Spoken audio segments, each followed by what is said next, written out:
website itu merupakan suatu tool yang penting ya sampai sekarang, dari dulu sampai sekarang, untuk membuat sebuah informasi itu menjadi publik gitu. Ya, jadi makanya kenapa kita mengenalkan pemrograman web itu supaya tahu lah istilahnya ya, supaya tahu strukturnya website itu seperti apa. Kalau minggu lalu itu kita belajar tentang bahasanya sendiri ya, kita ada istilahnya HTML, terus templatingnya pakai CSS, dan juga fungsi-fungsinya pakai JavaScript. Itu kita bilang kalau dalam pemrograman web adalah client side language ya, yang mana semuanya diproses di klien, di browser masing-masing istilahnya. Nah, kemampuan untuk membedakan client side dan server side itu nantinya penting. Makanya kita akan pelajari apa itu nanti hubungan client dan server itu di pemrograman web part 2. Ya kan? Kalau kemarin itu saya kasih tugas untuk membuat satu halaman statis, yang mana sebenarnya kayak bikin laporan biasa ya kan, kayak bikin markdown gitu ya. Ada HTML tag, ada judul, ada cara membuat heading, teks, dan lain-lain. Jadi kemarin itu memang mengenal scriptingnya itu sendiri. Dan kalau kalian nih kemarin benar-benar membaca modul dan mempraktekkan isi dari modul, maksudnya dari PPT, itu kan kalian bisa melihat bahwa misalkan ya kalian ngecek Google gitu ya, itu kalian bisa melihat struktur HTML-nya dalam Google itu, isinya apa saja dan lain-lain. Meskipun yang bisa dilihat hanya kemungkinan hanya HTML script-nya, kalau JavaScript-nya mungkin tidak bisa dilihat ya kan. Jadi itu untuk minggu lalu ya. Mungkin kalian sudah membaca ya pengertian website itu apa ya. Dan pentingnya kenapa sih kok website itu bisa dibilang penting ya, karena ya itu tadi kita bisa share sesuatu apapun ya hanya melalui sebenarnya protokol network yang mengirimkan teks ya. Gambarnya itu nggak dikirimkan secara langsung tapi kan dikasih link, jadi hitungannya secara request response speednya itu super cepat, meskipun ya koneksi tergantung masing-masing. Misalkan saya buka Google Slides kok lemot gitu. Itu kemungkinan adalah yang lemot itu adalah kontennya, payloadnya, bukan skripnya sudah sampai duluan, kalian tinggal mengambil dari tiap bagian-bagian tadi di tempat lain. Mungkin nanti ada penjelasan lagi bagiannya seperti apa sih website Google itu, seperti apa sih, apakah satu skrip itu isinya adalah sudah ada gambarnya, sudah ada videonya, kan bukan. Dia kan videonya ada tempat lain, dia cuma HTML skripnya cuma ngambil video dari tempat lain gitu aja ya kan? Beberapa kemarin juga saya lihat di tugasnya yang kalian kumpulkan itu tulisan-tulisan saja ya, masih belum berani istilahnya mengambil gambar atau misalkan menempelkan video YouTube dan lain-lain. Padahal bisa kalau itu ya. Oke, mungkin ada yang mau ditanyakan dulu untuk HTML. Apa sudah familiar semua? Kalau boleh tahu SMA dulu ada nggak ya pelajaran HTML kalau kalian? Nggak ada, Pak. Nggak ada. Nggak ada, Pak. Nggak ada, Pak. Nggak ada. SMA itu nggak ada pelajaran komputer kan? Dihapus. Kalau nggak salah kurikulum 2013 dihapus. Oh, 2013 dihapus. SD saya, Pak. Walah, ya ampun. Ternyata gitu ya. Soalnya saya dulu, seingat saya dulu, saya waktu SMA udah dapat HTML. Belajar Excel doang, gurunya bisa. Oke, kalau gitu. Berarti ya semoga kemarin waktu yang asinkronus kemarin kalian benar-benar mendevote waktu ya untuk belajar melalui W3 School. Itu adalah salah satu earliest website untuk belajar coding, W3 School itu. Jadi dia lengkap ininya. Sesuai namanya sebenarnya, W3 School itu kan World Wide Web Schools ya. Jadi dulu dia isinya cuman pemrograman web doang, HTML, PHP, dan kawan-kawannya. Kalau sekarang dia isinya banyak. Makanya kemarin saya kasih tugas juga untuk ikut course-nya Witri School karena dia ada hands-on-nya. Dan semoga berguna sih daripada melihat slide-slide ini ya. Ini slide-slide ini kan sebenarnya cuma cheat sheet aja dan nggak perlu dihafal sebenarnya, nggak perlu dihafal, cuman dipahami. Istilahnya kalau misalkan suatu saat saya ngomong tentang selektor, saya ngomong tentang tag, saya ngomong tentang itu kalian bisa tahu maksudnya. Jadi sebenarnya ini nggak perlu dihafal, cuman perlu diketahui saja dan dipahami. JavaScript ini juga, JavaScript itu sebenarnya nggak perlu dihafal ya. Kecuali kalian memang mau fokusnya ngoding pakai JavaScript. Nggak apa-apa, karena JavaScript itu termasuk bahasa pemrograman. Kalau HTML sama CSS itu bukan bahasa pemrograman ya, karena mereka tidak punya apa istilahnya, logic. Ya. HTML sama CSS itu nggak punya if, nggak punya for, dan nggak bisa nyimpen variabel. Mereka sebenarnya cuma kayak markdown aja, cuma dikasih tambah. Makanya namanya HTML kan hypertext markup language ya, cuma buat nanda-nanda itu doang. Nah, di sini JavaScript sebenarnya unrelated ya, benar-benar unrelated sama Java. Mereka yang punya beda orang, yang nemuin beda orang, dan fokusnya pun beda. Kalau JavaScript itu memang dia fokusnya adalah client side programming, di mana kalian mengirimkan atau menambahkan logic di halaman web kalian. Sehingga apa? Sehingga nanti ketika kita sudah punya atau dapat pelajaran tentang API, mungkin kita masih ingat kemarin kita bahas tentang microservice dan NTR arsitektur, itu menjadi sesuatu yang penting karena kita nanti bisa mengintegrasikan halaman web yang kalian buat biasa apa adanya seperti kemarin itu bisa menjadi sesuatu yang berkomunikasi dengan server, dan server ini yang mempunyai power, dia bisa mengirimkan sesuatu hasil proses. Ya, mungkin ada yang masih ingat apa proyek kecil-kecilan saya dan Wildan itu yang bikin apa istilahnya itu, pendeteksi clickbait itu ya. Coba kita lihat bareng-bareng sambil recap di GitHub untuk melihat source-nya.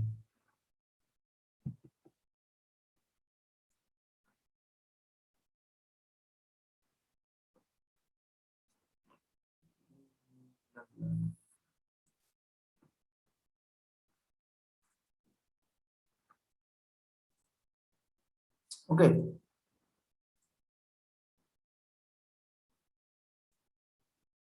Jadi ini source-nya ya.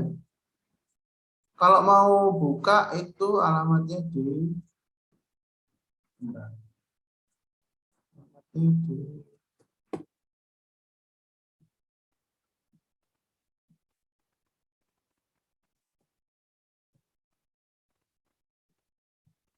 semoga masih hidup ini karena servernya saya udah nggak bayar. Oke. Alamatnya di situ ya. Bisa di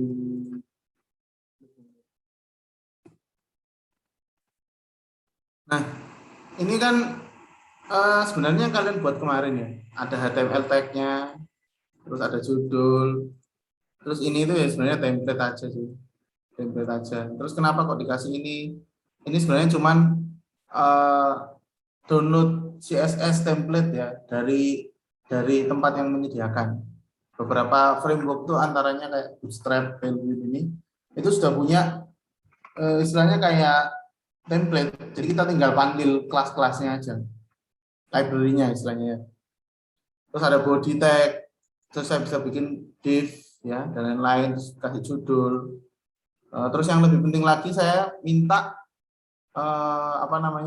seseorang untuk memasukkan isi headline-nya ya, seperti text area ini. Jadi di text area ini saya kasih ID headline supaya apa? Supaya di button-nya ini ya kan ada button ID submit. Ini terus kalau saya geser ke sebelah mana, geser sebelah kanan. Oh ini. Ya, di sebelah kanan ada fungsi yang saya panggil ya, predict ini. Nah, di mana caranya dapat fungsi predict ini? Itu kalian bisa gunakan request JavaScript. Di bawah ini ditulis. Jadi di sini ada script, saya mulai JavaScript-nya, saya pakai template untuk request. Ya, terus sudah ada base URL dan lain-lain ya. Terus ada fungsi predict. Yang mana fungsi predict ini tadi mengambil ya headline-nya get element by ID headline. Jadi di sini sudah ada value yang di atas, saya kirimkan ke sini, lalu saya kirimkan lewat post request ini. Yang mana post request ini nanti mungkin akan dipelajari pada bab API ya, yang namanya adalah HTTP request. Nanti ada beberapa HTTP request dan itu meskipun ilmu yang sudah cukup lama ya, sudah decades ya umurnya, tapi sampai sekarang masih dipakai ya, HTTP request. Seperti get, post, update, dan put ya, dan banyak lainnya. Yang mana dia bisa mengirimkan isi headline-nya ini ke script Python yang sudah ada di tempat lain. Ya, dan base URL-nya ini sudah ada di tempat lain. Ya, sudah ditaruh di websitenya punyanya si Wildan. Yang mana nanti semua diproses di sini, ketika dia kembali, dia mendapatkan responsnya ditampilkan lagi.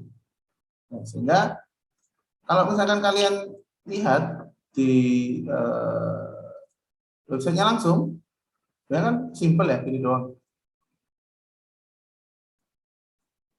Ini nulis di sini.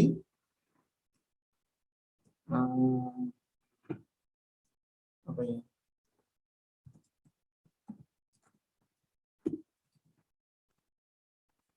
Jika saya klik submit, dia akan kirim ke server. Ketika dia kembali, server itu sudah memprediksi bahwa ini clickbait atau bukan. Lalu resultnya akan ditampilkan di sini. Jadi kalau kita sederhanakan atau kita gambarkan sebagai microservices, ya, ini adalah bagian depannya, front end ya, yang dia diakses langsung oleh user. Lalu front end ini mengirim ke cloud. Yang cloud ini ada mesinnya. Di sini diproses, demikian rupa menggunakan algoritma machine learning dan kawan-kawan. Lalu dia ngirim lagi ke sini. Yang dikirim bentuknya adalah JSON. Kemarin kan sudah saya bahas ya tentang JSON. Nah, protokolnya namanya adalah HTTP. Jadi dia mentransfer hypertext melalui protokol ini, melalui port tertentu di dalam networking, lalu diproses menjadi sesuatu dan objeknya dikirim kembali ke front end ini untuk ditampilkan di sini. Jadi ini sudah mungkin arahnya masih belum terlalu microservice ya, karena di dalam sini masih pecah-pecah lagi. Tapi kita bisa anggap ini sebagai tier arsitektur, karena di sini nanti ada database-nya lagi, ada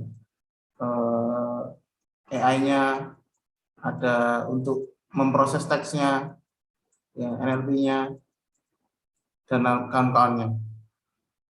Jadi hal yang kalian pelajari kemarin itu mungkin adalah sebuah awal ya, dari nanti ketika kalian sudah final project ya, ingat ya, final projectnya kita mulai 4 atau 3 minggu sebelum UAS ya. Jadi kita materinya sebenarnya tidak sedikit. Fokusnya nanti ke project supaya kalian bisa lebih explore lagi ke sesuatu yang kemungkinan besar tidak akan kami para dosen itu sampaikan secara langsung ya, karena memang harus dipraktekkan dan dicari sendiri. Seperti itu.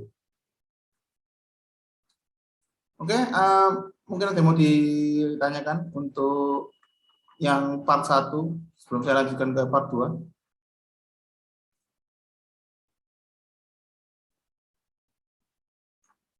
Baru saya ingin bertanya, Pak. Monggo, Mas, silakan, Mas.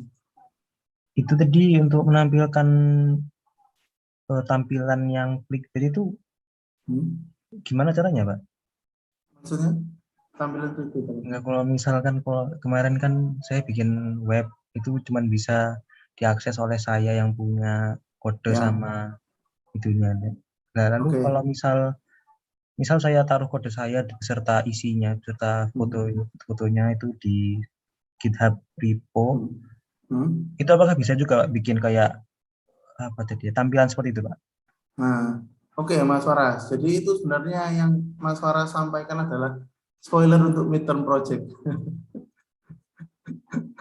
Spoilernya midterm project. Nanti midterm projectnya kalian akan membuat GitHub page. GitHub page itu di mana kalian membuat sendiri HTML-nya kemarin. Mungkin mau styling pakai CSS. Lalu ya figure it out untuk bisa diakses publik.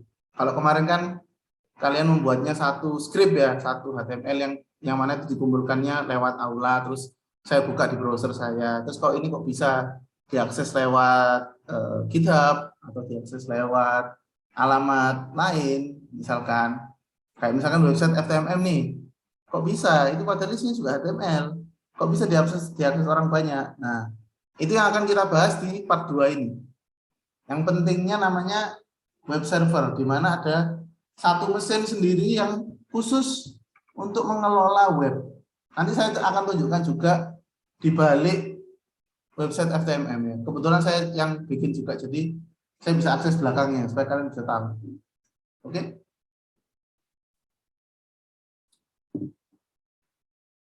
Oke. Terima kasih. Sama-sama. Oke, kalau gitu saya masuk ke part 2 ya. Jadi outline part 2 itu memang adalah pengenalan web server itu apa sih. Dan nanti kalian akan mencoba sendiri bagaimana cara membuat web server di komputer kalian sendiri, di local host istilahnya.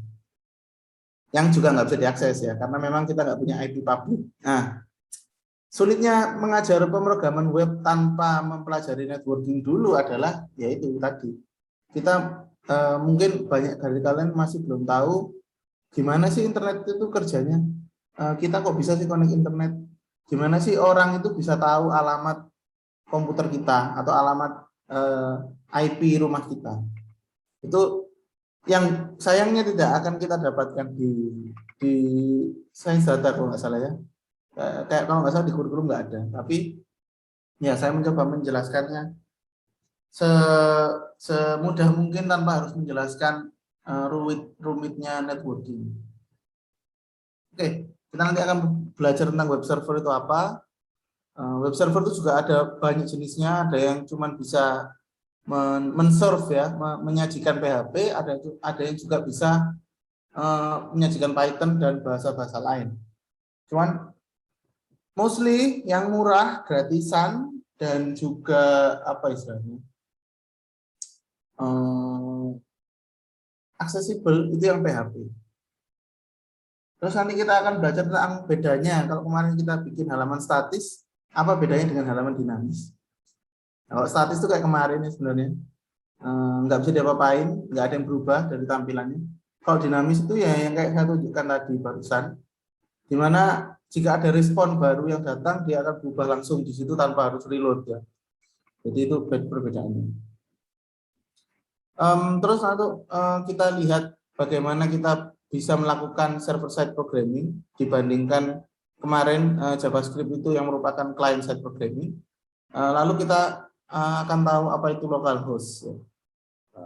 Kalau mungkin sering lihat meme no better place than 127.0.1 ya.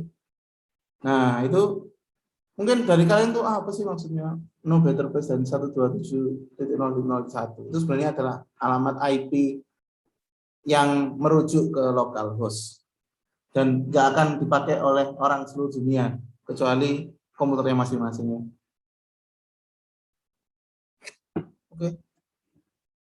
Oke, jadi backgroundnya sebenarnya website itu kan memang dasarnya adalah communication technology, di mana web itu juga merupakan perkembangan dari telepon. Ya, kalau kalian dulu sudah lahir mungkin ada, waduh ini saya jadi kelihatan tua ya. Tahu nggak lagu itu 0809894 kali? Nggak tahu ya? Nggak tahu deh. Zaman internet masih dial up ya. Kalau kita mencet connect internet tuh dia bunyi robot-robotan itu tet. Mungkin kalian nggak tahu sih. Tapi itu adalah zaman di mana kabel telepon di Indonesia itu pertama kali bisa mengakses internet. Waduh, belum lahir mungkin Pak. Nyonya ini. Ya, saya nggak setua itu Pak. Ya, cuman ya kebetulan aja dulu sudah pernah mengakses internet waktu kecil. Ya itu pokoknya ya. Jadi web itu adalah sebenarnya dulu perkembangannya komunikasi. Telepon ternyata space atau bandwidth istilahnya ya di kabel telepon itu masih cukup sehingga bisa dikirimkan protokol baru namanya HTTP. Yang mana itu ngirimnya ya tadi tulisan-tulisan tadi, yang mana tulisan tadi itu diproses melalui aplikasi browser kalian, Google Chrome, Microsoft Explorer, Edge, dan lain-lain, menjadi yang ada gambar-gambarnya ini, yang bisa dipencet, ada tempat untuk menulis, form, ya kan, dan lain-lain. Jadi sebenarnya yang nggak kalah penting dari pemrograman web ya browsernya. Kalau nggak ada browsernya kita nggak akan bisa lihat gambar-gambar ini. Karena yang memproses itu semua, menjadikan itu semua adalah halaman browser ini sendiri. Nah, dalam komunikasi ini ya kalau kita berbicara tentang internet, ya internet itu kan singkatannya kan interconnected network ya. Yang mana sebenarnya hanya jaringan dari komputer yang nyambung ke komputer lain. Saking banyaknya dia bisa disebut internet. Karena komputernya saking banyaknya. Kita nggak akan tahu ini komputer kita kok bisa connect satu sama lain, ini kita connect kemana dulu, istilahnya kayak gitu. Sebenarnya kita connect ke komputer lain, terus dia di relay komputer lain. Sama seperti telepon. Telepon kan misal kita telepon ya, kita tuh sebenarnya teleponnya ke call center dulu, dari call center diarahkan ke nomornya, jadi bounce gitu. Apalagi kalau kita berbicara tentang telepon genggam ya, yang bukannya pakai internet ya, teleponnya misalnya telepon biasa pakai HP. Dia sebenarnya connect ke BTS terdekat ya. Dari BTS-nya tadi nyambungin ke pusat, terus pusat tadi nyari lagi ke tempat lain sehingga disambungkan. Makanya kok ada promo, biasanya promo itu kalau telepon beda operator itu dia nggak promo, lebih mahal gitu ya, daripada dia telepon yang sesama operator. Karena apa? Karena nanti tiap operator ini buka sambungan lagi untuk menyambungkan telepon itu tadi. Jadi dasarnya internet tuh ya sama seperti komunikasi, yang mana dia adalah komunikasi antar device. Komputer kita sendiri mengirimkan sesuatu melalui HTTP protokol tadi, melalui Hypertext Transfer Protocol. Ya, jadi ini sebenarnya protokol HTTP ini redundan ya, karena P-nya protokol. Ya, mengirimkan sesuatu ke server. Servernya itu melayani request dari klien, misalkan minta, aku minta password dong. Dia ngasih password. Aku minta halaman utama FTMM Unerasi ID dong. Dia ngasih halaman utama gitu. Jadi server itu tugasnya adalah melayani. Klien ya kita ini yang mempunyai browser ya tugasnya cuma minta. Karena kita tidak membuka port atau kita tidak membuka sambungan untuk diakses orang lain ke komputer kita sendiri. Jadi kita cuma minta dan cuma dikasih ke satu orang tersebut. Kalau kita akan bicara tentang security panjang lagi, jadi nggak perlu bicara security dulu. Intinya klien dan server ini sudah mempunyai perjanjian yang mana hanya satu klien bisa mengakses satu port atau satu space di server.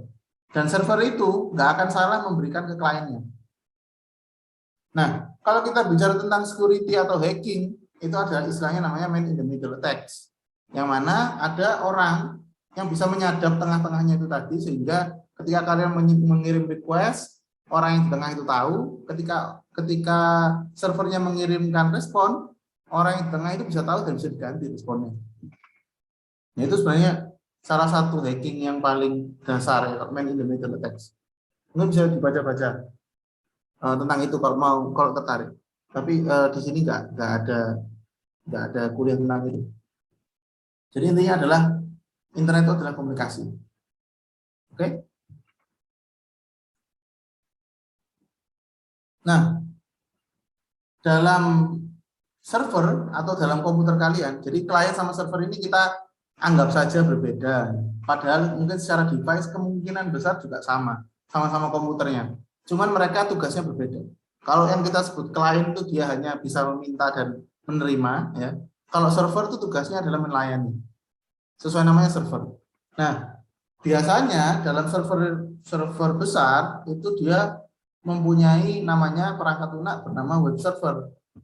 Yang mana web server ini yang memungkinkan server itu melakukan tugas-tugasnya. Jadi dia bisa menerima permintaan protokol HTTP atau HTTPS, ya. Kalau S itu maksudnya secure.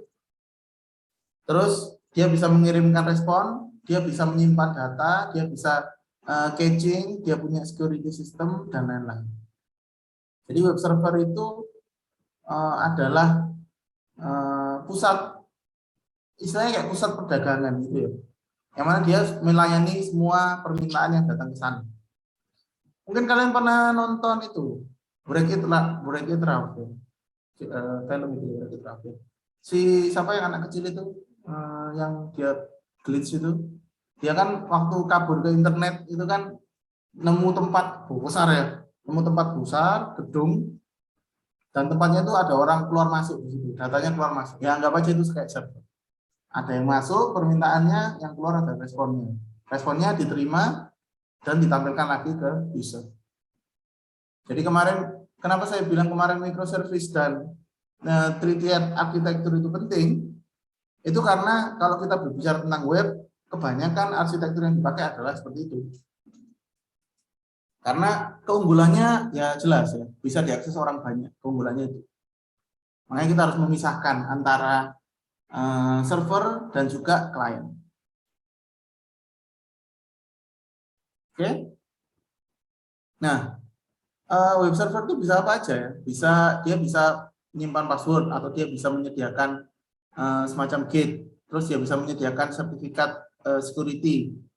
Jadi mungkin kalian kalau pernah mengakses website-website yang ada tulisannya warning security-nya sertifikatnya tidak trusted, itu berarti ada kemungkinan bahwa memang alamat tersebut berbahaya karena tidak disertifikasi oleh server-server yang memiliki lembaga sertifikasi.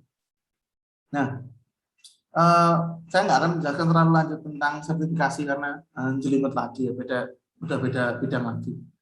Terus web server itu juga punya beberapa framework ya. Ada yang dia itu khusus PHP, ada yang dia khusus Python, ada yang bisa semuanya dan lain-lain.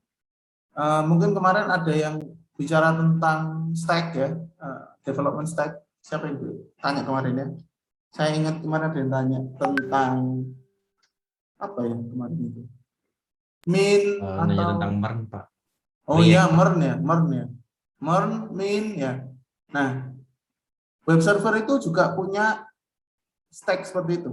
Jadi ada beberapa web server itu yang dia itu memang web server ini kita anggap dia disewa ya, bukan punya sendiri ya. Punya sendiri ya terserah mau diapain.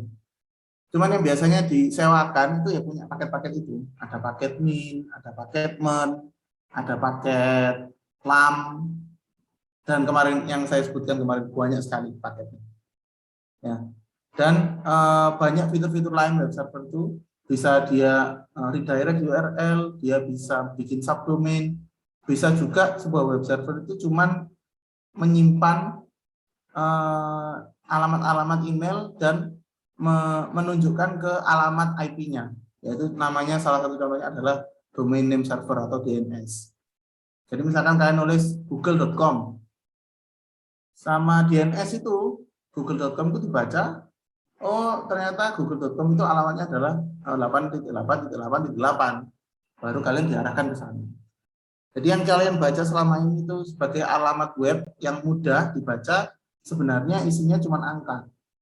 Yang mana angka tadi, IP-nya tadi itu adalah IP yang harus terdaftar di Asosiasi Internet Pusat.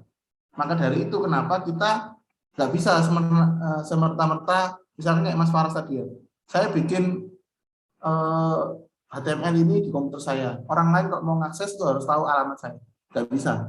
Karena alamat kita yang terdaftar di komputer kita sendiri, yang ada tulisannya di komputer itu nggak diakui sama asosiasi internet, nggak terdaftar. Gimana caranya daftar? Ya harus daftar request IP public, yang mana setiap tahun tuh bayar IP public.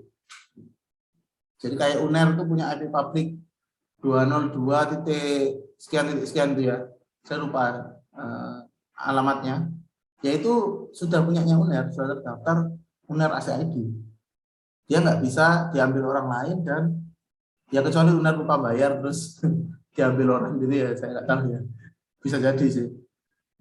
Itu diambil alamatnya sekarang terdaftar di situ. Makanya servernya UNER kayak kalian akses Cyber Campus, kalian akses e-learning, kalian akses apapun itu aksesibel melalui internet karena IP atau alamat fisik dari servernya itu terdaftar.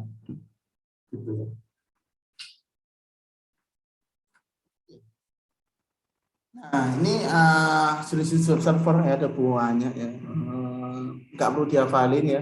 Mungkin cukup dibaca kalau penasaran ya, tinggal dibaca yang mana gitu ya. Yang paling terkenal memang Apache ya, karena termasuk web server yang tertua. Terus ada lagi yang terkenal kedua itu yang Nginx ya. Bacanya bukan Nginx ya, Nginx. Nah Nginx ini dia terkenal karena dia bisa melakukan reverse proxy, yang mana satu alamat nanti bisa dipecah menjadi alamat-alamat lain di bawah subnetworknya. Tapi itu sesuatu yang lebih advance lagi, ini kita nggak perlu tahu dulu. Dasarnya kita bisa belajar tentang Apache dulu. Ya. Ada banyak sekali ya, kalau web server. Jadi ini ya, kalau tadi saya gambarkan secara simpelnya itu ya sama kayak yang saya gambarkan tadi kan. Jadi klien ini minta sesuatu namanya HTTP GET ya, dengan request nama HTTP GET. Jadi dia cuma minta karena GET. Terus responnya apa ya, web servernya ini dicari tahu dia minta apa, diambilkan ke file sistemnya dia atau ke tempat lain, lalu dikembalikan ke sini. Ya, bisa minta apa saja. Kalau HTML langsung ditampilkan, kalau PDF dan gambar-gambar lain kan biasanya keluar download. Jadi sebenarnya sama saja. Kalian download itu juga melalui HTTP, gitu ya. Nah, ada yang namanya juga adalah dynamic behavior, di mana web servernya ini ada aplikasi yang memproses di situ. Kliennya pun dia mempunyai JavaScript yang sifatnya adalah asinkronus. Jadi misalkan ya, anggap ya satu halaman seperti ini. Terus ini ada gambar. Berita, tombol, terus angka, misalkan di sini angka. Jadi angka ini misalkan menunjukkan suhu gitu ya. Nah, sebenarnya dalam satu blok ini itu mungkin dibungkus dengan div ya, tag div. Di dalam division yang ini saja ya, yang ini saja. Itu kemungkinan hanya berisi kayak penampung gambar gitu. Misalkan counter ya, isinya adalah counter. Nah, counternya ini dia mengambil respon dari JavaScript. Yang mana JavaScript-nya ini meskipun kalian tidak reload di halaman ini, tapi di dalam ini dia reload terus, dia minta terus, dia request terus ke web server. Misalkan untuk menampilkan suhu ruangan, untuk menampilkan waktu dan lain-lain. Sehingga kita lihat bahwa web aplikasinya itu dinamis, bisa berubah sendiri, meskipun kita tidak refresh. Jadi itu namanya adalah web yang dinamis. Responsnya sama ya, tapi requestnya bisa macam-macam. Kadang-kadang ada yang post karena dia memiliki payload. Kalau get itu dia nggak punya payload. Nanti saya jelaskan tentang payload itu apa. Nah, jadi ini kalau misalkan kalian mau bikin sesuatu ya, semacam microservice yang bisa mendemonstrasikan komunikasi antara klien dengan server, ya sebenarnya gampang saja. Kalian bikin request. Kalau ada request atau programnya itu membaca sebuah request, dia akan memberikan hello. Dia nanti kembalinya ya alertnya hello gitu aja. Nah, jadi kalau web app itu pasti datanya di-convert ya. Seperti yang saya bilang tadi adalah JSON ya. Jadi request formnya itu kemungkinan besar adalah hanya seperti ini. Terus nanti ditampilkan di database itu seperti ini, dan nanti responnya kembali lagi menjadi bentuk yang sama. Kalau kalian nanti belajar tentang JSON, kalian pasti melihat bahwa ternyata JSON itu mirip sekali dengan Python Dictionary, yang mana memang itu sengaja dibuat mirip. Jadi JSON itu mempunyai apa ini istilahnya, key dan juga mempunyai value, sama seperti Python Dictionary. Yang mana JSON itu sudah diakui ya oleh HTTP protokol HTTP. Jadi dia bisa dibaca dan bisa diparse dengan mudah. Sehingga ketika dia kembali dalam bentuk JSON juga, dia lebih mudah dimappingkan ke HTML yang tadi, karena sudah ada ID-nya, sudah ada tabelnya misalnya. Oh ternyata misalkan ya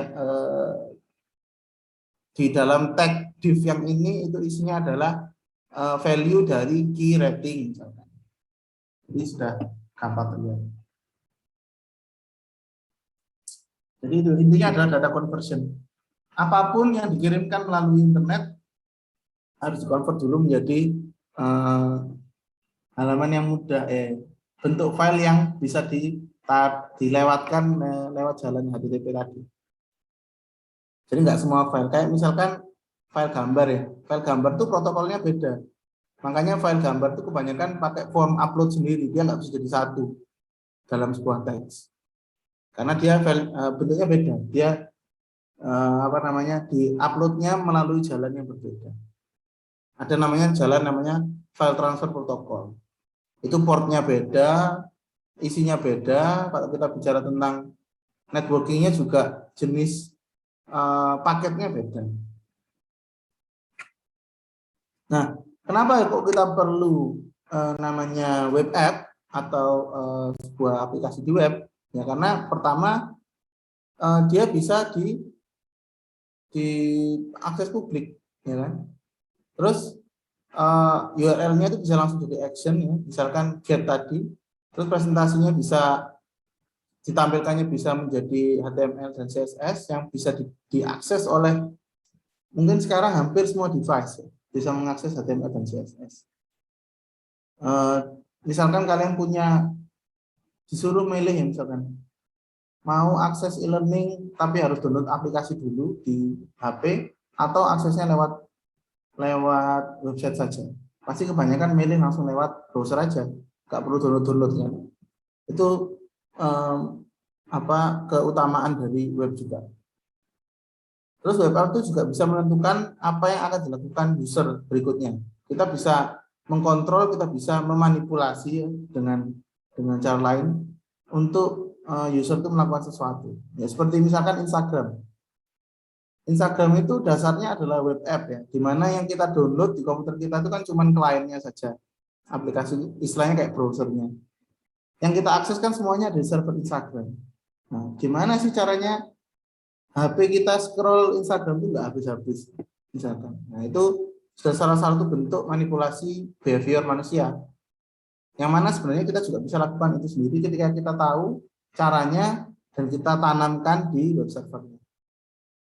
Lalu web server juga bisa menyimpan file. Misalkan kalian mengupload file ke Google Docs, kan dia nyimpan sendiri.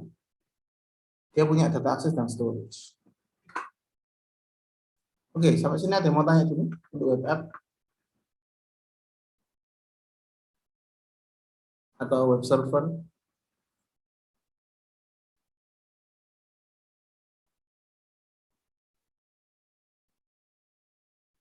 Enggak ya. Oke, kalau gitu saya coba tunjukkan halaman atau backbone atau root server dari FTMM dulu.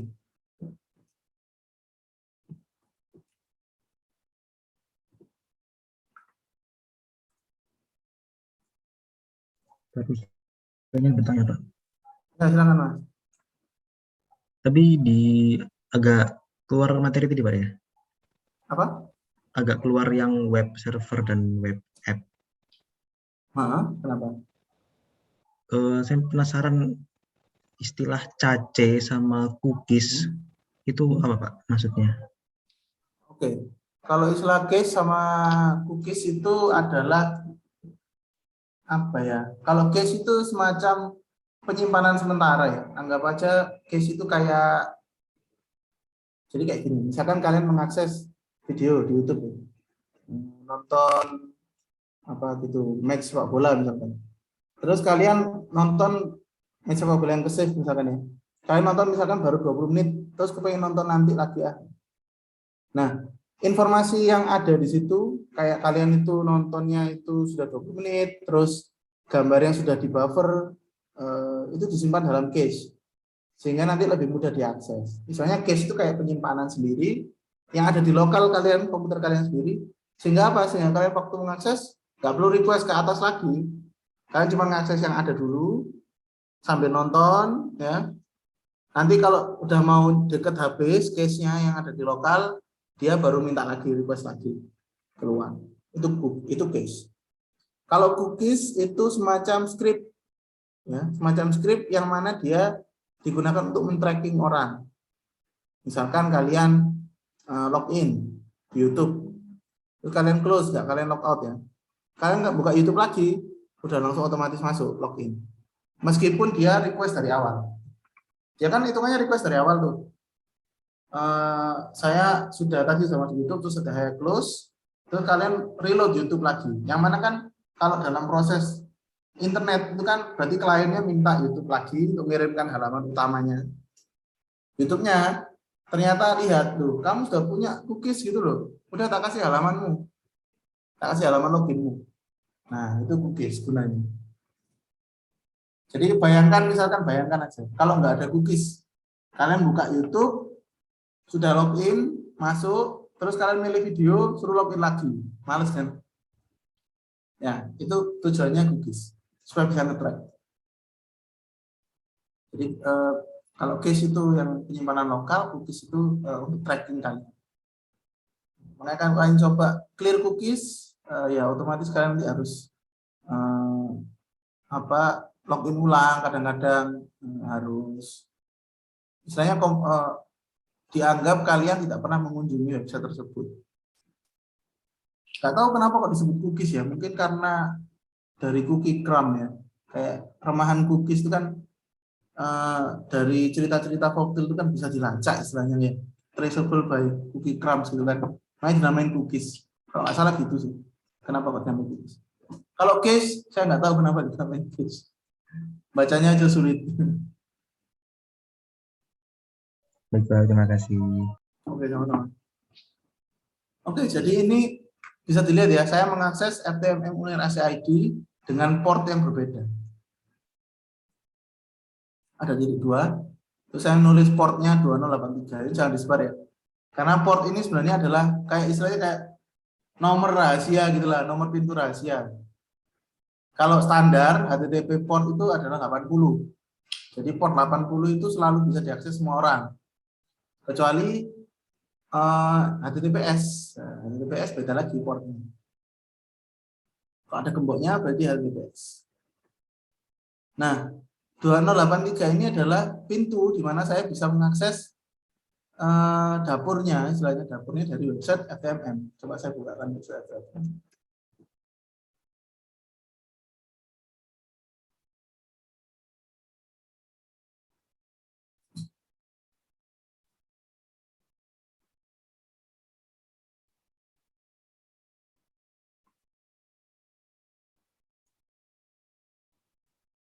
Nah ini ya, website FTMM kan kalau dia dari depan atau dari front end, itu kan gambarnya kayak gini. Tapi kalau kita lihat dari halaman belakang atau dari pintu yang lain, kita dapatnya gini. Karena saya bisa masuk. Nah, masuk. Jadi kita bisa lihat, oh ternyata IP-nya itu ini. Gitu ya. Ini sebenarnya IP-nya UNER. Tapi karena kita dapat subdomain, dia diarahkannya ke kita. Nah, itu pelajaran untuk network aja, nggak perlu diketahui. Terus misalkan kita mau lihat nih, isinya HTML-nya itu apa aja sih? Sebenarnya sama yang kalian pelajari kemarin. Nanti kita cari tahu ya ini cara-caranya gimana. Jadi ini ada rootnya, dan kalau HTML yang mau diakses itu biasanya namanya adalah public HTML ini. Yang mana isinya adalah halaman utama kita. Misalkan halaman utama kita kemarin ini, HTML ini kan banyak, yang diakses pertama biasanya adalah indeks. Tapi ini bentuknya PHP. Sebenarnya PHP sama HTML itu isinya hampir sama ya. Cuman PHP itu ada bahasa pemrograman servernya. Nah, kalau kita lihat yang di sini, dia isinya mungkin campuran dari kode HTML dan kode PHP. Nah, karena kebetulan saya pakai WordPress, jadi isinya cuma PHP doang. Yang kita nggak bisa lihat isinya apa. Kalau mau lihat HTML-nya, berarti tinggal buka ini aja, kita pakai Ctrl U. Sini kita bisa lihat HTML-nya. Kita bisa lihat dia pakai CSS apa, dia pakai plugin apa, terus data-datanya ada semua di sini, ya kan? Terus ini ada JavaScript-nya untuk kayak responsif ini ya, jadi kuning, terus jadi biru, ya kan? Jadi bisa kalian lihat di sini HTML-nya. Ada div-nya di ya kan kemarin kalian sudah lihat ya ini. Ini untuk menu. Oh, ternyata menu yang ada di atas ini, misalkan saya klik profil, ini adalah sebenarnya list. Cuma di model seperti menu gitu aja. Ya, dan lain-lainnya. Banyak sekali. Nah, gimana sih caranya cPanel ini tadi? Bisa menyajikan itu karena cPanel ini adalah web server yang mana dia punya PHP server di sini misalkan, multi PHP manager misalkan. Dia juga bisa diisi Python, tapi saya nggak campur jadi satu karena nanti rusak, gitu kan? Kita bisa milih juga, misalkan di sini PHP manajernya, kita bisa milih versi berapa dan lain-lain. Jadi sebenarnya belakangnya itu cuma gini doang. Dan ini adalah versi mudahnya ya, versi mudahnya dari web server. Karena sudah ada gambarnya, sudah disajikan, sudah disediakan lah istilahnya sama DSI itu dikasihnya udah kayak gini. Nah, satu contoh lagi untuk web server yang bisa diakses.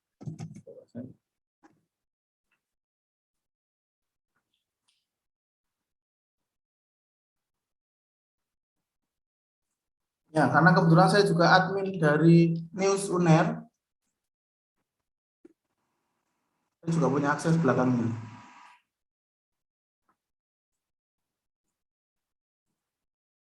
Karena ini News UNER ya. Nah, tapi News UNER ini dia nggak dibuat pakai cPanel, jadi makanya saya nggak bisa akses cPanel di sini. Dia nggak dikenal untuk alamatnya. Gimana saya mengakses belakangnya untuk menjadi web servernya? Itu saya pakai cara lain.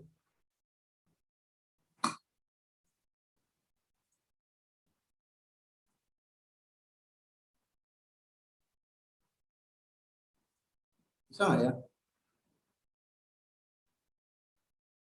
Oh, salah. Salah port. Nah, sebenarnya web server itu kalau nggak ada UI-nya, ya gini doang.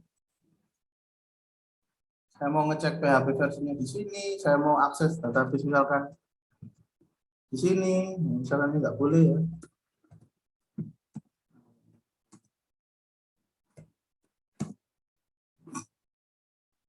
Itu rupanya.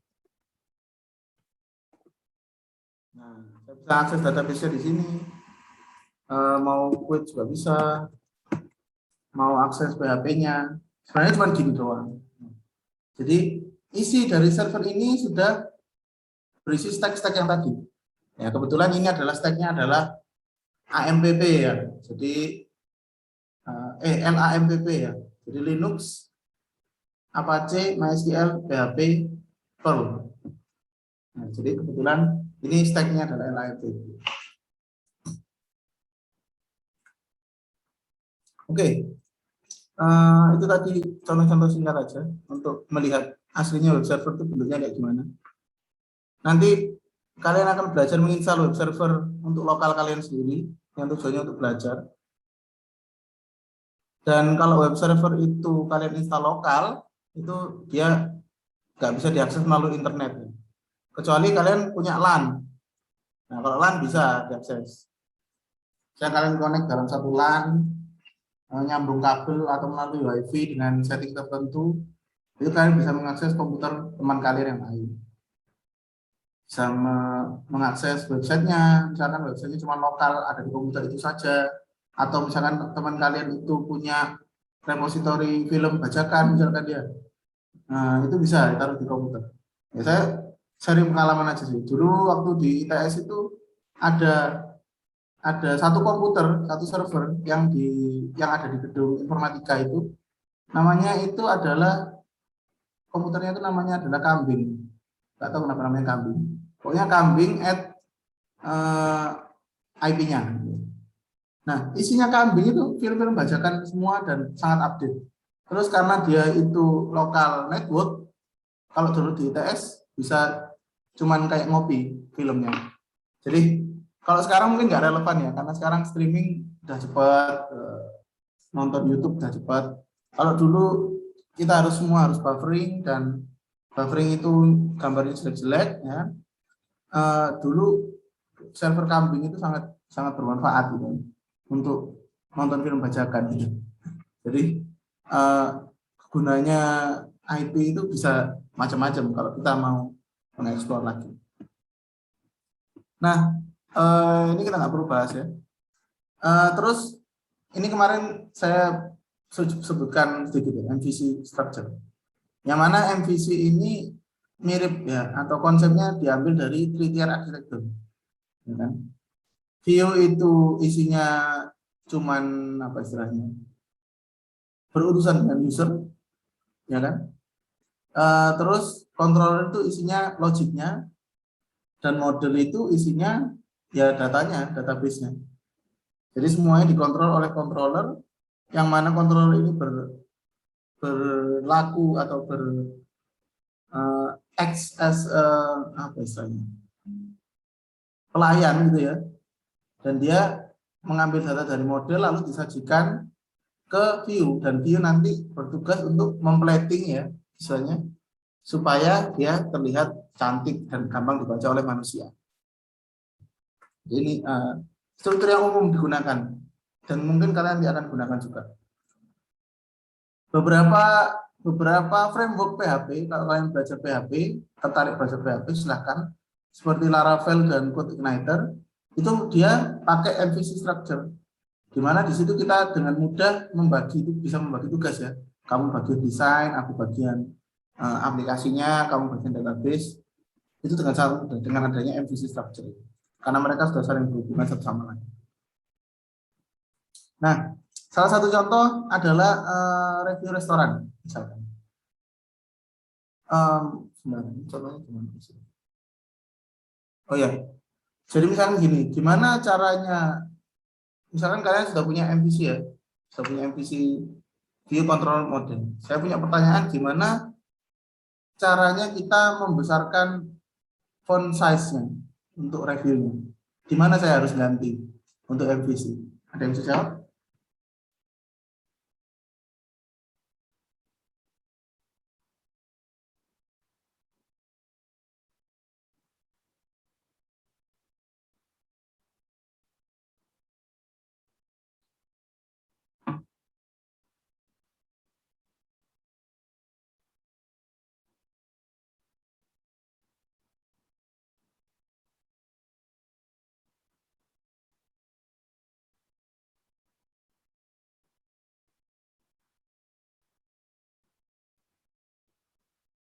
Ada yang bisa jawab?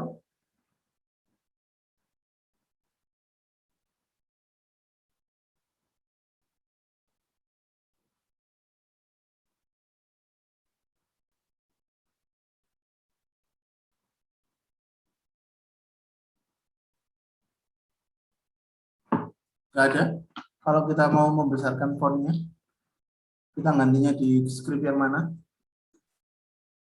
Di bagian view mungkin, Pak. Oke, bagian view boleh, benar. Ada lagi yang punya pendapat lain? Nggak ada. Ya, oke. Kalau font size jelas ya di view-nya, karena itu adalah tampilannya, kita tinggal ganti HTML-nya. Terus gimana caranya kita membuat logic di mana review itu bisa diedit kalau kita login sebagai author atau yang penulis review tersebut.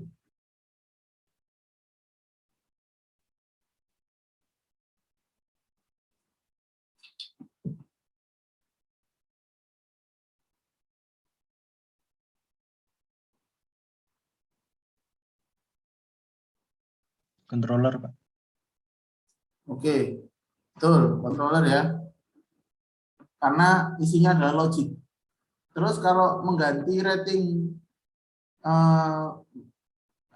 rating kosong menjadi no rating, bagaimana caranya nanti?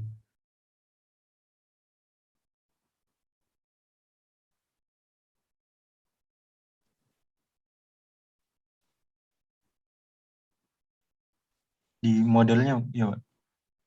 Oke, boleh modelnya. Jadi sebenarnya pembagiannya mudah ya. Kalau berhubungan dengan data langsung, kita ganti model. Berhubungan dengan logic, kita gantinya di controllernya. Untuk tampilan, kita gantinya di view. Dari sini kalian sudah punya bayangan bahwa software developer, khususnya web developer itu punya 3 bagian. 2 bagian yang sering disebut-sebut. Front end dan back end. Yang mana back end itu hanya ngurusin logic dan juga database-nya, front end ngurusin tampilan dan hubungannya dengan user. Nah, dari itu kira-kira yang menurut kalian menarik yang mana? Ada yang lebih suka back end, ada yang lebih suka front end?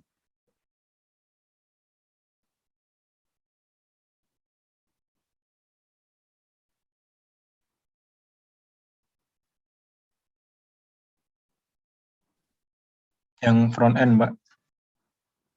Front end ya? Kenapa Mas suka front end? Soalnya apa ya? Lebih kreativitas. Kalau back end kan dia lebih mikir gitu. Loh, front end nggak mikir. Iya sih, Pak. Maksudnya tapi kan berkaitan sama tampilan gitu loh, Pak. Oke, boleh juga. Front end berkaitan dengan tampilan, mungkin suka desain ya, Mas Angga. Kenapa kok misalkan ini Google ini sukanya bikin yang nggak tajam, misalkan bikin ini ada lekuan dan lain-lain, itu ada ilmunya ya. Jadi mungkin nanti Mas Angga kalau lebih tertarik front end juga bisa mempelajari tentang itu, UI UX design. Nah, ada juga yang back end itu yang dia bisa memanipulasi behavior orang juga.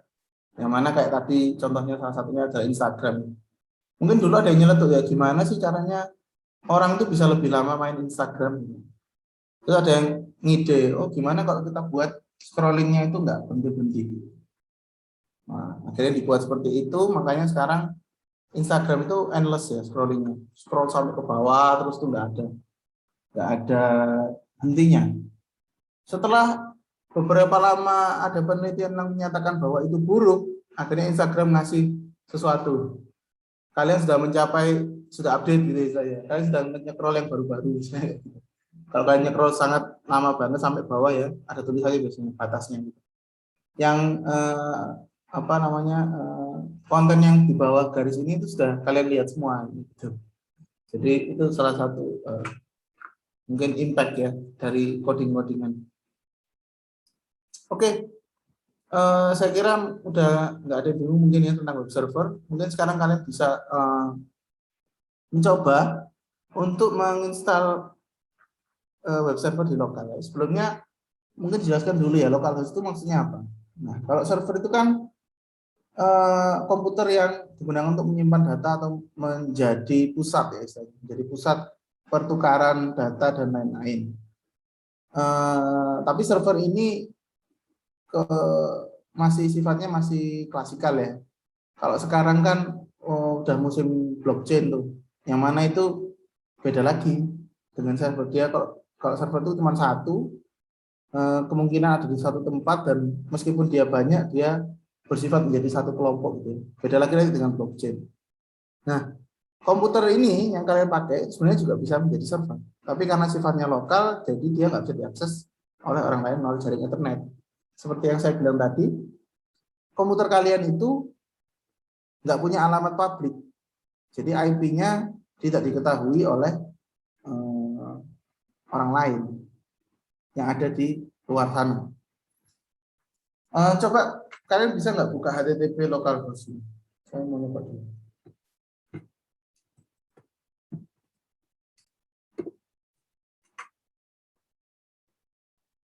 Oke, ternyata kalau di saya nggak bisa ya, karena saya belum mengaktifkan web server.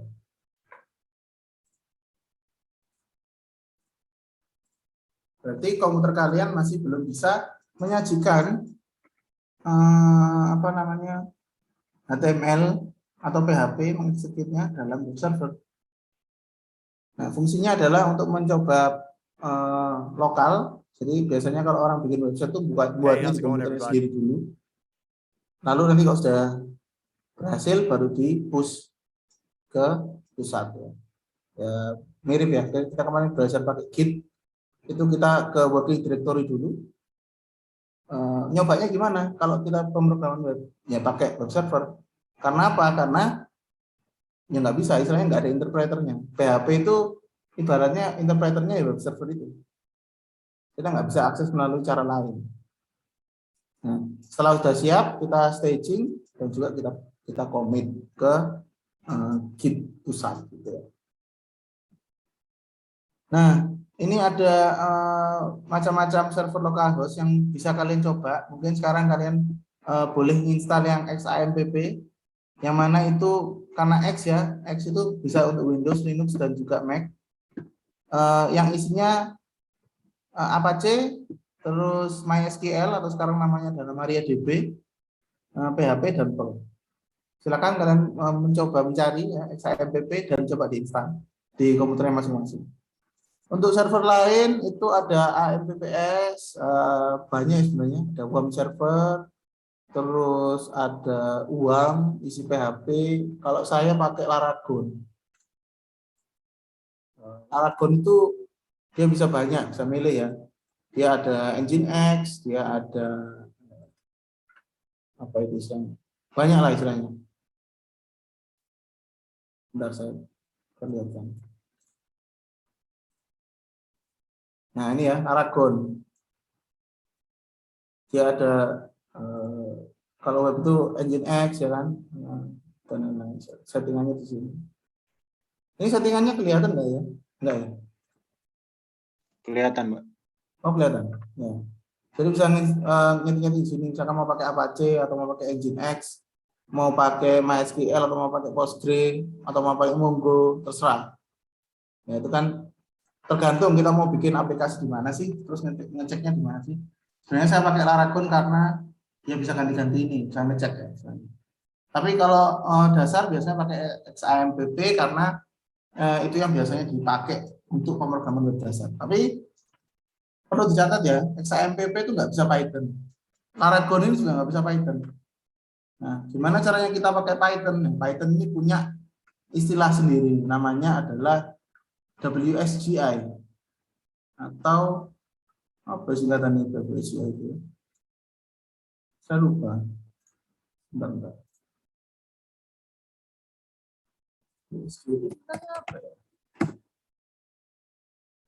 Web Server Gateway Interface.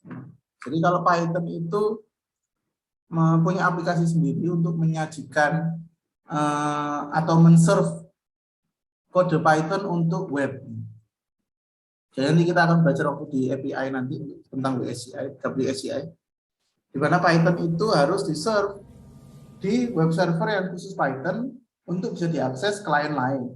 Nah, kliennya bisa berbentuk apapun, bisa HTML, bisa PHP, JavaScript, dan lain-lain.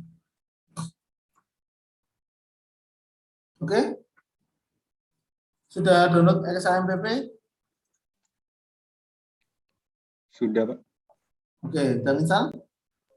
Harus saya itu ada 3 pilihan, pilih yang mana Pak ya? Apa pilihannya Mas? Pilihannya apa aja? Yang perbedaannya kayaknya di versinya aja, Pak.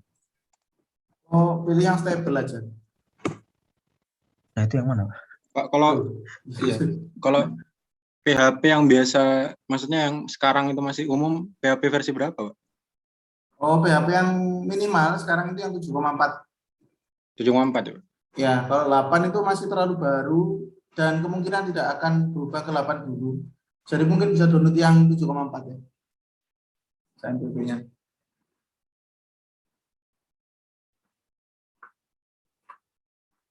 Ya, kalau nggak enaknya pakai XAMPP atau di komputer sendiri itu kita nggak bisa ngupdate PHP-nya melalui CMD ya. Kalau kita punya server sendiri di luar, misalnya pakai Linux, itu kita nggak ada paketan kayak XAMPP gini. Oh ya ada sih pakai XAMPP maksudnya. Cuman bisa nginstal sendiri-sendiri, misalkan mau update PHP-nya sendiri, sendiri. Cuman kalau XAMPP itu enaknya sudah paketan sehingga dependensinya pasti aman.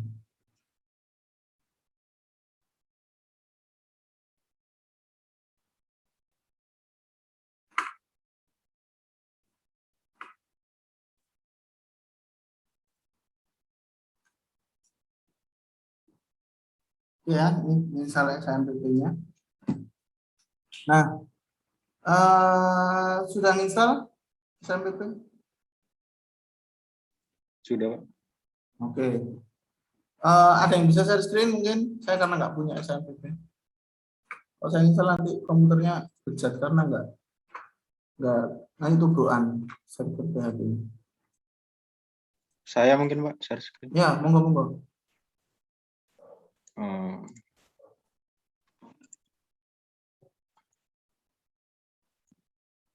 Oh, ini udah di start sih, Pak. Ya, Dari aplikasinya juga. dari control panel aja. Ya. Nah, ini adalah control panelnya XAMPP. Yang mana modul utama yang aktif itu pasti Apache sama MySQL. Karena Apache itu tugasnya adalah web server, terus MySQL itu untuk database. Ya, kita akan belajar database di mata kuliah semester depan. Jadi nanti dulu. Terus Apache itu kalian coba lihat port. Gitu. Ada port 80 yang sesuai saya sebutkan tadi untuk HTTP dan portnya SSL atau HTTPS port 443. Kalau ini sudah start, warnanya sudah hijau, berarti web server kalian sudah ready. Makanya Mas Angga ini ketika nulis localhost ya, itu dia langsung kelihatan. Langsung membuka dashboard utama. Nah, sekarang Mas Angga kemarin kan sudah bikin HTML. Ya, sudah bikin apa itu? Nah, HTML itu. Sekarang coba buka, kamu install XAMPP di mana? Coba dibuka. Ininya, Pak. Di sini. Terus kalian lihat folder htdocs. Nah, coba tadi buat folder baru di sini. Jangan kasih nama apa blogku atau apa. Nah, terus isinya coba diisi file yang kemarin. Bentar, Pak. Lupa, Pak. Ya.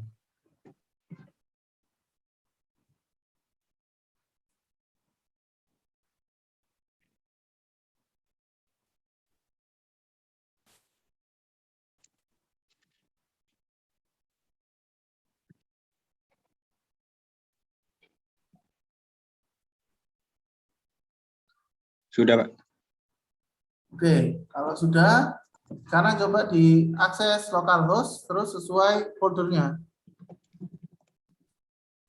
Nah, di sini sudah terlihat bahwa halamannya itu bisa diakses melalui alamat localhost/blogku. Nah, misalkan localhostnya itu adalah alamat IP, ya tinggal diganti. Localhostnya diganti 127.0.1. Nah, jadi ini karena halaman statis bentuknya dia nggak bisa berubah-berubah karena ini sesuai yang di apa itu, skripnya. Itu ya.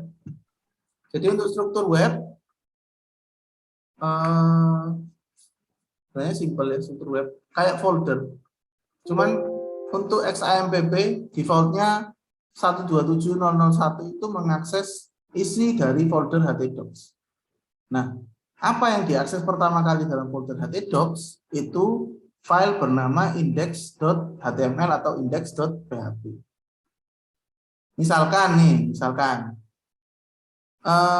punyanya Mas Angga tadi, blogku tadi isinya diganti nama, coba diganti nama dulu, terus dipindah ke htdocs.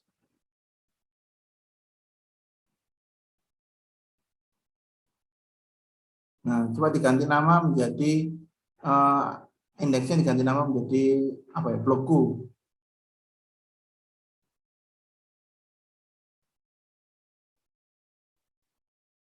Nah, sekarang coba akses localhost.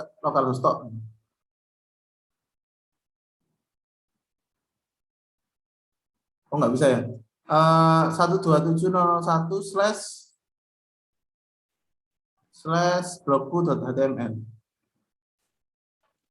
Bisa nggak? Nah, gambarnya cuma gini karena lupa ngopi style sheet-nya. Iya. Ya, jadi sama ya. Yang jelas dia pasti otomatis yang pertama kali diakses itu yang index.html atau index.php. Gitu. Oke. Terima kasih Mas Angga. Iya, Pak.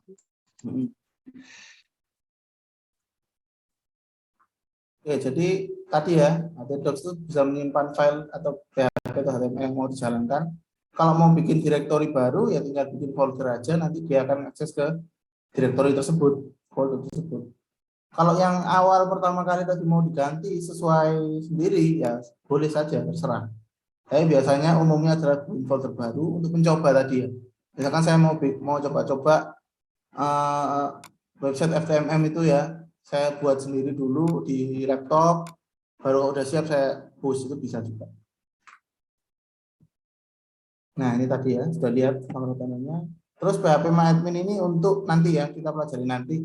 Ini untuk mengakses atau mengelola database. Jadi kita bisa bikin tabel di sini, kita bisa nulis SQL dan lain-lain. Yang mana ini mempermudah daripada seperti yang saya tunjukkan tadi, kalau saya mau mengakses PHP, saya mau mengakses apa itu istilahnya, MariaDB melalui server command line itu saya harus nulis aneh-aneh tadi ya, sehingga saya harus masuknya lebih sulit, nggak bisa lihat secara grafik gitu kan. Kalau ini kan gampang. Jadi fitur utamanya juga ini. Nah, gimana kalau misalkan server News Uner tadi saya kasih phpMyAdmin, ya bisa juga. Tapi resikonya adalah orang bisa mengakses phpMyAdmin dari internet, kan bahaya. Makanya saya nggak kasih. Ini tugasnya untuk mempermudah kita nanti saja. Ini sudah fungsi localhost, percobaan sudah. Oke, sudah selesai. Ya, bisa ada yang mau ditanyakan dari hari ini? Belum saya kasih UTS-nya. Silakan, Mas. Ini tadi yang percobaan nomor 5 itu maksudnya itu yang kayak Angga itu ya, Pak?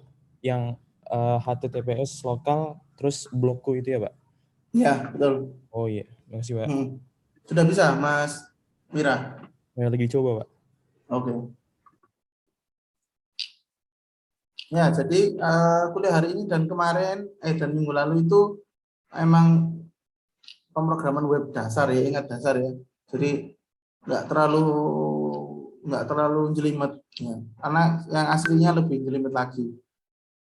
Yang jelas dengan mengetahui pemrograman web dasar ini dan kalian mengetahui bagaimana sih website itu di-serve dan bekerja satu sama lain, itu kalian nanti bisa tahu ternyata internet itu isinya itu seperti apa gitu. Oh, ternyata hanya klien dan server di mana itu kita mengakses satu sama lain gitu kan. Jadi anggap aja kalau kalian membuka hebat.elearning.uner.ac.id itu alurnya adalah domain servernya itu mentranslasikan alamat tersebut menjadi alamat IP. Terus kalian diarahkan ke indeks HTML-nya ya, anggap aja indeks HTML-nya folder htdocs di servernya UNER. Oh, misalkan di htdocs servernya UNER itu ada folder hebat. Ya mungkin sebenarnya kalian diarahkan ke localhost hebat itu. Cuman karena melalui alamat tadi dan alamatnya bisa diakses publik, jadi kalian bisa mengakses itu dari rumah. Isinya e-learning itu apa? Isinya e-learning itu sebenarnya juga HTML dan PHP. Mungkin di sini ada yang siapa ya kemarin tuh ya? Oh ini Ilham ya, ada Ilham ya. Ilham kemarin kan ikut ini PDP-nya Bu Ika ya. Nah Ilham ini bisa lihat nih di dalamnya server e-learning itu apa. Oh ternyata servernya harus diinstalin apa. Terus ternyata e-learning itu bikinnya pakai apa, kodenya seperti apa, gimana caranya kita mengganti code di situ. Nah, itu sebenarnya sama. Dan sekarang server e-learningnya itu bisa diakses publik juga. Karena apa? Karena kita nyewa sebuah server yang punya IP publik. Nah, kalau mau nyewa alamatnya, beda lagi bayarnya. Ya kan saya bikin alamat sendiri, beda lagi bayarnya. Seperti itu. Oke, ada yang mau ditanyakan sebelum midterm project yang mudah? Midterm projectnya? Pak, saya mau bertanya, Pak. Ya, silakan Mas. Itu tadi kan yang Apache sama MySQL kan harus hijau, Pak ya. Kalau belum hijau ini diapain, Pak ya? Bisa saya screen, Mas Faras. Oh iya, bentar, Pak.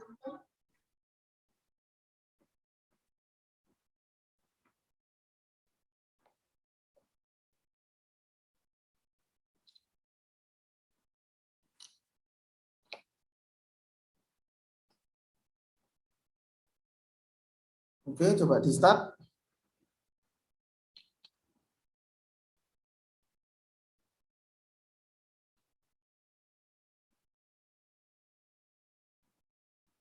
Oh, ini kamu jalan buka control panelnya nggak pakai run as administrator mungkin.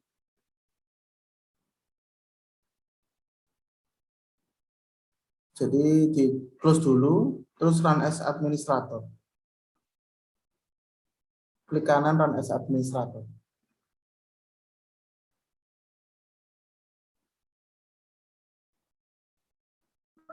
Ini kalau di foldernya itu yang mana ya, Pak? Yang kalau control panelnya. Jadi kan saya bukanya lewat setelah install kan auto buka. Oh, itu tadi kamu installnya di mana? Program files mungkin? Iya, saya taruh di program file. Apakah Nah, ini Pak yang SAMPP control ini? Saya coba cek. Ya, mungkin. .exe. Oh iya benar Pak. Sebentar Pak. Karena admin ya.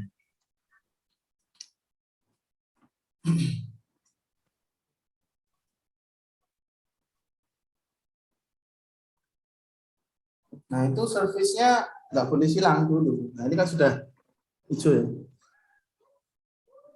Coba yang MySQL juga di start.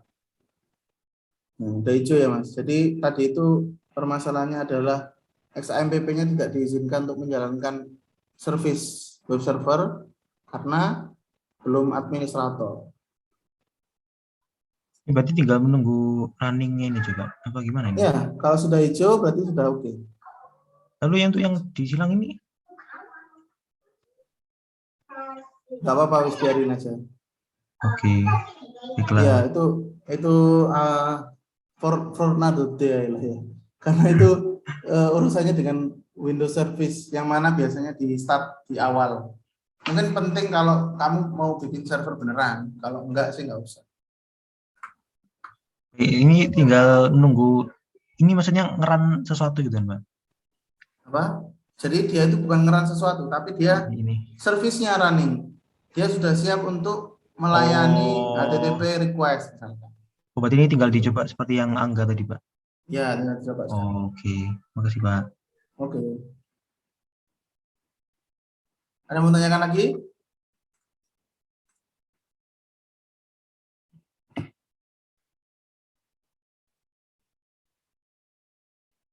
Saya mau tanya Pak, Ya, silakan Mas.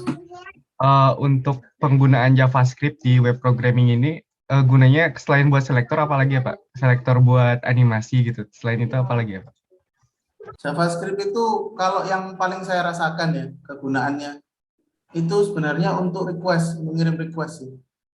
Kayak tadi ya, mengambil fungsi dan fungsinya itu saya kirimkan ke API di tempat lain. Itu saya pakai JavaScript. Terus pentingnya lagi juga JavaScript dia punya library yang namanya Ajax gitu. Asynchronous JavaScript apa gitu. Singkatannya Ajax. Nah, Ajax itu dia bisa mengupdate halaman tanpa harus refresh halaman ini. Istilahnya asynchronous updating.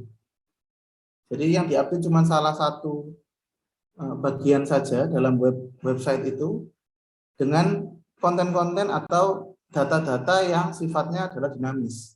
Misalkan tadi saya tunjukkan adalah, saya gambarkan oret-oretan tadi adalah suhu udara.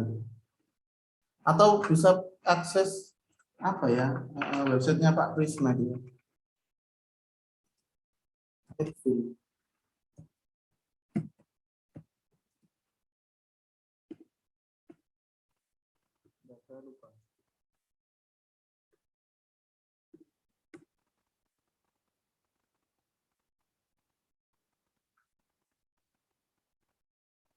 Ternyata nggak ada. Saya lupa alamatnya. Jadi ada website itu yang dia bisa membaca secara langsung sensornya stasiun cuaca yang ada di gedung FTMM itu, di gedung GKB itu. Nah itu tujuannya itu supaya apa? Supaya tiap ada angka masuk kita nggak refresh lagi. Karena kalau kita refresh kan hitungannya kita request dari awal ya. Semua halaman dari head sampai footer itu kita request semua, dan dari waktu tersebut itu bisa kemungkinan udah ganti lagi datanya, jadi nggak akurat. Makanya kalau JavaScript itu menurut saya kegunaan yang paling penting itu untuk mengirim request dan untuk memproses requestnya. Di situ. Kegunaan lain bisa juga untuk responsif, bisa juga untuk animasi klik, game-game yang kalian mainkan di browser itu kemungkinan juga accessible by JavaScript ya kan, dan lain-lain, banyak kegunaannya. Intinya untuk membuat sebuah web menjadi lebih dinamis. Itu sampai. Oke, baik Pak. Terima kasih. Oke, sama-sama. Kalau sekarang sih JavaScript ya, kita bicara JavaScript itu perkembangannya lagi super kenceng. Nah, yang kita tahu ada framework JavaScript yang terkenal ya, kayak Node.js, Angular.js, React.js, bahkan TensorFlow itu sekarang ada yang JavaScript untuk bikin deep neural network ya. Jadi sekarang JavaScript itu lagi kenceng developmentnya. Padahal termasuk bahasa yang tua. Nggak tahu kenapa kok kenceng. Padahal agak sulit ya di debug ya JavaScript. Nah, cuma kalau tertarik boleh saja mempelajari JavaScript. Ada yang mau tanyakan lagi?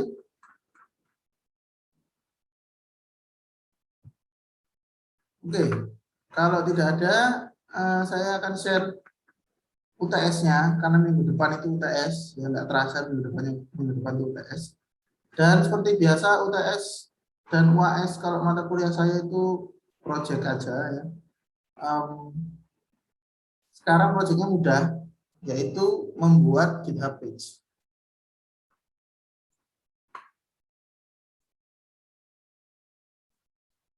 Mirip seperti tugas kalian kemarin, gampang kan? Tapi harus bisa diakses melalui GitHub page. Ya, misalkan username kalian apa namanya? Ya, username sendiri ya. Terus ada .github.io. Itu namanya GitHub page.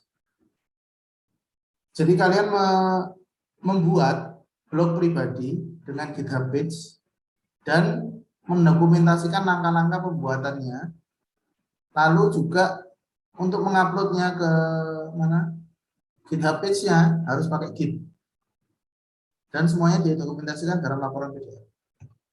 Blognya berisi biodata sederhana pada halaman pertama ya. Jadi misalkan GitHub page-nya namanya Angga gitu ya, angga.github.io, isinya adalah biodata sederhana, lalu berisi link-link yang menghubungkan ke halaman lain. isinya adalah misalkan langkah pembuatan GitHub page-nya, terus bisa juga diisi dengan promosi diri, karya, portofolio, dan lain-lain. Jadi harus lebih dari 2 halaman, halaman utama dan halaman 2 lainnya, diisi terserah. Oke? Yang intinya harus bisa diakses pada GitHub page. Salah satu contohnya yang tadi saya tunjukkan. Misalkan GitHub page utama saya ini.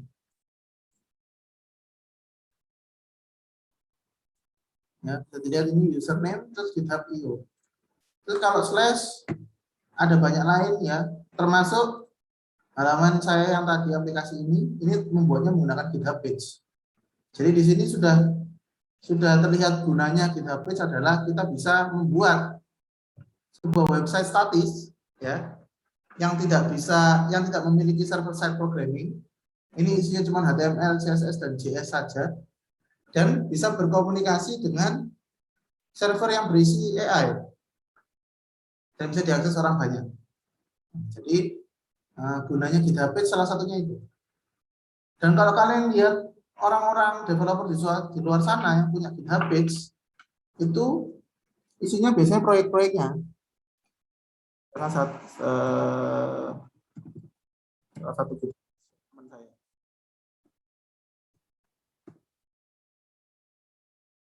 Oh, salah. Apa ya namanya?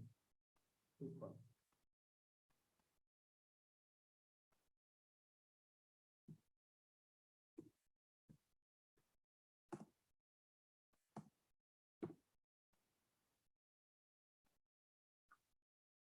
Salah tulis ya. Nah ini ya salah satunya. Itu isinya ya standar aja, cuman gini-gini doang. Terus ada kurikulum videonya mungkin mau nge-share, ada apa halaman GitHub-nya, ada apanya. Jadi biasanya untuk promosi dan untuk menunjukkan atau paling enggak kalian kalau di search di Google itu keluar lah namanya gitu. Untuk blog pribadi atau perkenalan seperti ini. Bisa pamer project juga. Oke. Ada yang mau ditanyakan? Pak, mau tanya. Ya. Ini halamannya boleh pakai framework, Pak, kayak Bootstrap gitu, Pak? Boleh. Template CSS boleh ya. Ya, jadi nggak perlu pusing mikir desain,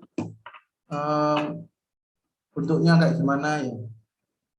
Boleh pakai Bootstrap, boleh pakai Tailwind, boleh pakai Jekyll. Dan fun fact ya, GitHub page itu bisa pakai Markdown ya. Jadi kalau misalkan mau pakai Markdown silakan. Terus gimana caranya saya bikin ini Pak? Ya belajar sendiri. Ini namanya proyek UTS. Jadi silakan dibaca sendiri tutorialnya, diikuti, diimprove ya, diperbaiki dari tutorial tersebut. Misalkan kalian mengikuti tutorial pertama kali sudah berhasil membuat 1 halaman, ya jangan puas di situ. Kalian coba improve ya. Coba tambahkan sesuatu dari tutorial tersebut. Banyak tutorialnya, banyak sekali. Di halamannya GitHub sendiri itu sudah sangat lengkap. Kalian intinya bisa membuat GitHub repository kalian itu menjadi web server dulu, yang mana nanti biar bisa diakses oleh orang menjadi .github.io itu. Tapi ya perlu diingat ya, GitHub ini nggak bisa PHP. Jadi dia hanya bisa baca HTML, CSS, JavaScript, sama Markdown. Intinya dia hanya bisa baca client-side programming. Karena GitHub tidak menyediakan server-side.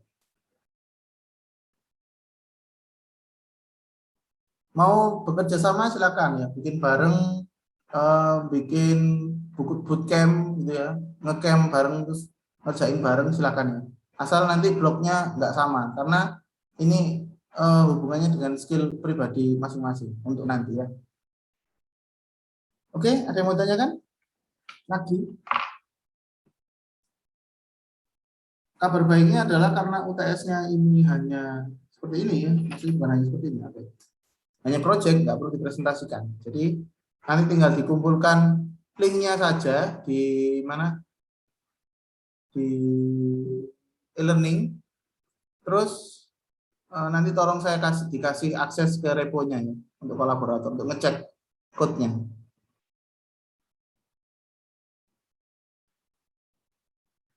Harusnya izin tanya, Pak. Ya, silakan. Untuk jadwalnya tapi belum keluar ya, Pak? Pengumpulannya kapan? Kenapa Mas Axel? Pengumpulannya? Iya, tanggal pengumpulan, Pak. Belum ada ya? Tanggal pengumpulannya belum ada. Ya intinya minggu depan tuh UTS, jadi kumpulkannya minggu depan, itu aja. Baru. Ya kemungkinan dikumpulkannya tanggal 28 ya. Tanggal 28 jam 1 lah. Jam 1 siang.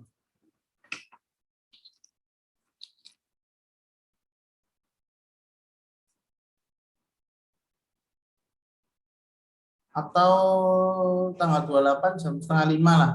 Anggap aja waktu sekarang ini untuk mengerjakannya gitu. Nanti saya buatkan tempat pengumpulannya, linknya ya, ingat ya, linknya, bukan filenya.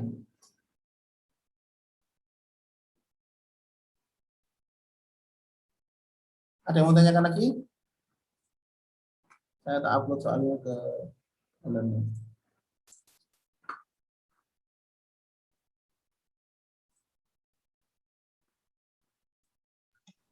Saya mau tanya, Pak. Silakan, Mas. Untuk yang dilaporkan tuh cuman kita nge-upload ke GitHub page-nya atau gimana, Pak, yang dilaporin? Yang dilaporin itu isi code-nya, screenshot code-nya, sama gimana cara kalian itu menggunakan Git untuk menaruh proyeknya tadi. Berarti untuk code-nya nggak perlu dijelasin detail gitu ya, Pak? Oh, nggak perlu dijelasin. Di screenshot aja terus dilaporin Ya. cara upload ke GitHub gitu ya, Pak? Ya, karena ya HTML nggak ada yang dijelasin sih, nggak ada logikanya HTML. Jadi nggak perlu dijelasin. Terima kasih, Pak. Oke.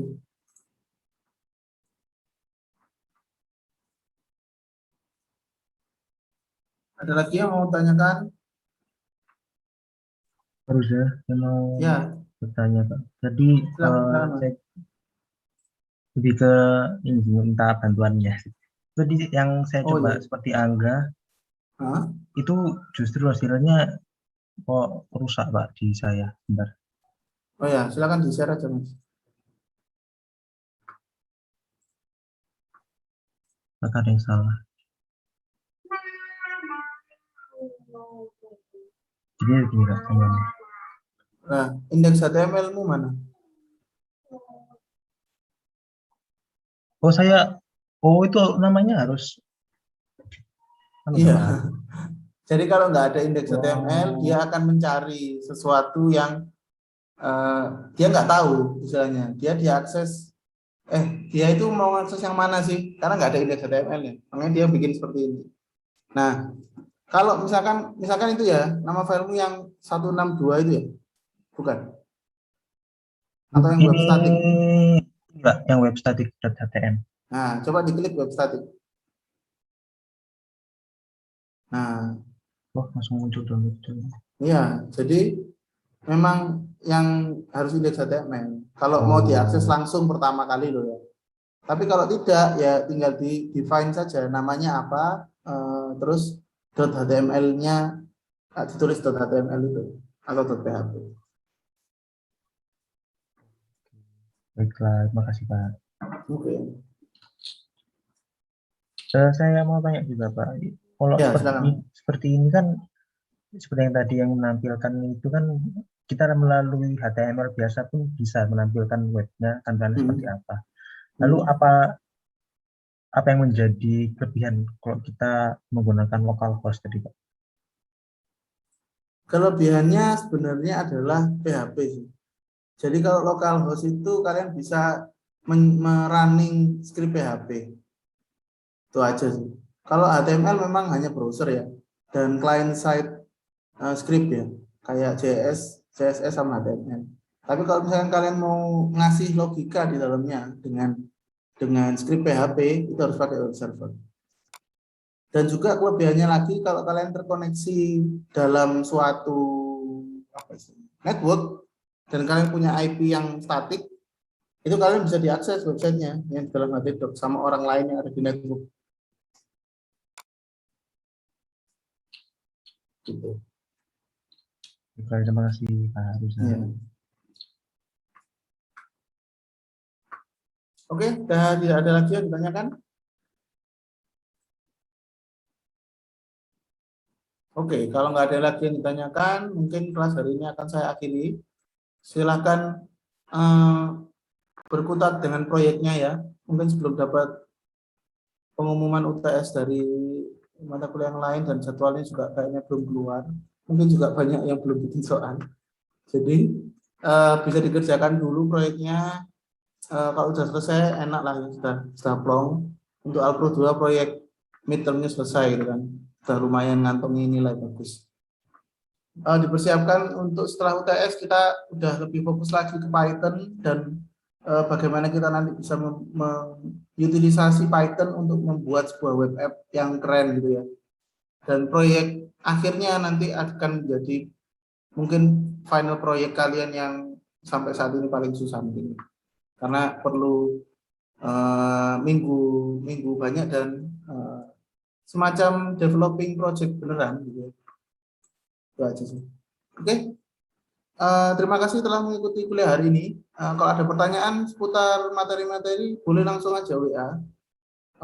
Pokoknya ya kalau WA-nya nggak saya balas, berarti saya lagi repot gitu aja ya. Kalau saya balas langsung, berarti saya nggak repot gitu aja. Saya nggak terganggu kalau di WA. Oke, selamat sore, selamat beristirahat kalau mau istirahat dulu. Sampai ketemu lagi di kesempatan berikutnya. Assalamualaikum warahmatullahi wabarakatuh. Waalaikumsalam. Waalaikumsalam. Terima kasih banyak Pak. Terima kasih banyak, Pak.